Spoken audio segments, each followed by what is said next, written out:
ہمارے مرشد عالم رحمۃ اللہ علیہ ایک واقعہ خود سناتے تھے. فرمانے لگے کہ حضرت خواجہ محمد عبد المالک صدیقی رحمۃ اللہ علیہ ایک مرتبہ وعولہ تشریف لائے. یہ وہ شہر تھا، گاؤں تھا جہاں حضرت پہلے قیام فرماتے تھے. بعد میں چکوال تشریف لائے. وہاں سے حضرت نے دہلی آنا تھا، تو حضرت مرشد عالم رحمۃ اللہ علیہ یہ بھی دہلی تشریف لے گئے ساتھ خدمت کی نیت سے. دہلی جب پہنچے تو دہلی چونکہ ایک عالمی مرکز تھا، تو دہلی میں کچھ ایران سے آئے، کچھ افغانستان سے، کچھ ادھر سے، مختلف ملکوں سے لوگ ملنے والے آنے لگ گئے. حضرت کے خلیفہ تھے اکبر شاہ صاحب، عالم تھے، صاحب کشف تھے. وہ بھی حضرت کو ملنے کے لیے آئے. تو حضرت مرشد عالم رحمۃ اللہ فرماتے ہیں کہ میں نے نماز پڑھی تو مولانا اکبر شاہ صاحب میرے ساتھ کھڑے ہو گئے نماز میں.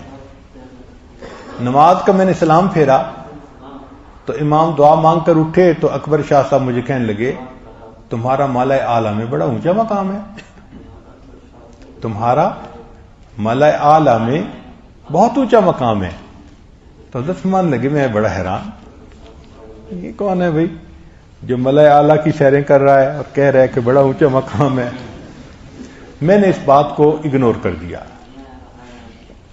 عصر کے بعد مجھے حضرت خواجہ باقی باللہ رحمۃ اللہ علیہ کے مزار پہ جانا تھا.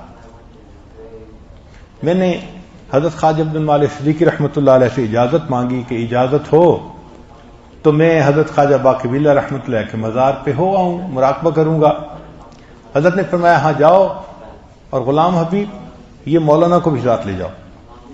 اور میں نے دیکھا تو وہی مولانا ملا اعلیٰ کی سیر کرنے والے.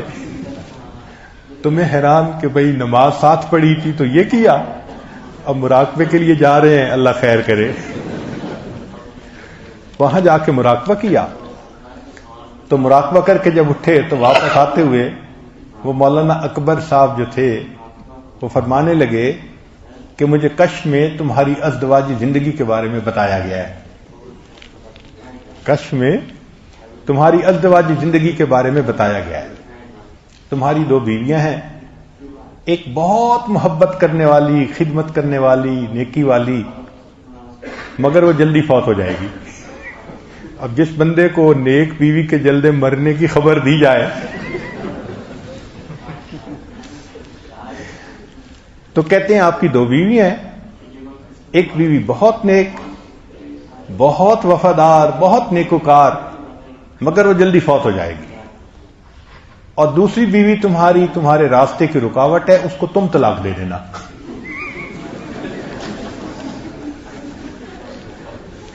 لو جی کشف دیکھو، ایک اللہ کو پیاری ہو جائے گی، دوسری کو تم الوداع کر دینا، اور پھر اس کے بعد تمہارے